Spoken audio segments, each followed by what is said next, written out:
বন্যার মাঝে এবার ভাঙন আতঙ্ক। নদিয়া চাদুরিয়া ২ নম্বর পঞ্চায়েত এলাকায় ভাঙন, নতুন করে ভাঙন শুরু হওয়ায় আতঙ্কে স্থানীয় বাসিন্দারা। কথা বলবো, বিশ্বজিৎ মিত্র রয়েছেন টেলিফোনে। প্রতিনিধি বিশ্বজিৎ, এখন এই মুহূর্তের কি পরিস্থিতি এবং ভাঙন মেরামতির কোন রকমের ব্যবস্থা তৎপরতা প্রশাসনের চোখে পড়ছে? দেখো, ঘটনা হচ্ছে গত কয়েক দশক ধরে নদিয়ার কল্যাণী ব্লকের সান্নালচর সহ বিভিন্ন যে গঙ্গার বা ভাগীরথীর তীরবর্তী যে সমস্ত এলাকাগুলো আছে সেগুলো ভাঙন একেবারে অব্যাহত। তো গত কয়েকদিনে টিবিসির যে অতিরিক্ত যে ছাড়া জল তাতেই প্লাবন ডেকেছিল কিছুদিন আগেই, তারপরেই নতুন করে ভাঙন শুরু হওয়ার ফলে রীতিমতো আতঙ্কে রয়েছেন কল্যাণী ব্লকের চাদুরিয়া ২ নম্বর গ্রাম পঞ্চায়েতের সান্নালচর সহ বিভিন্ন এলাকা। গত কয়েক দশক ধরে যদি আমরা লক্ষ্য করি, এই চাদুরিয়া এই অঞ্চলটাতে ১৩টি অঞ্চল ছিল এবং সেটি ভাঙতে ভাঙতে এখন পর্যন্ত পাঁচটা অঞ্চলে পরিণত হয়েছে।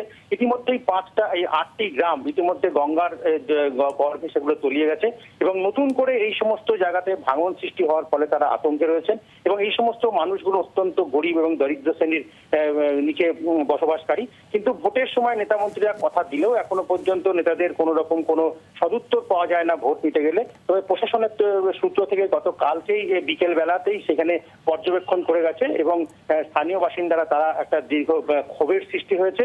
এখন কবে সুরাহা হয় সেটাই এখন দেখার।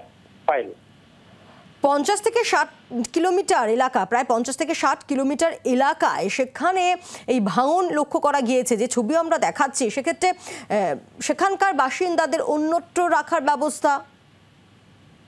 দেখো, ওই অঞ্চলটা একটা বর্ধিষ্ণু অঞ্চল ছিল, কিন্তু যে সময় গত কয়েক দশক ধরে ভাঙতে ভাঙতে একেবারে সর্বশেষ যে ভিটেটুকু সেটা পর্যন্ত চলিয়ে গেছে এবং ইতিমধ্যে এখানে এই চত্বরে ৫টি স্কুল ছিল, এখন একটি প্রাইমারি এবং হাই স্কুল আছে এবং সেখানেই যে সমস্ত ভাঙন বিধ্বস্ত পরিবারগুলো তাদেরকে সেখানে আপাতত বন্দোবস্ত করা হয়েছে।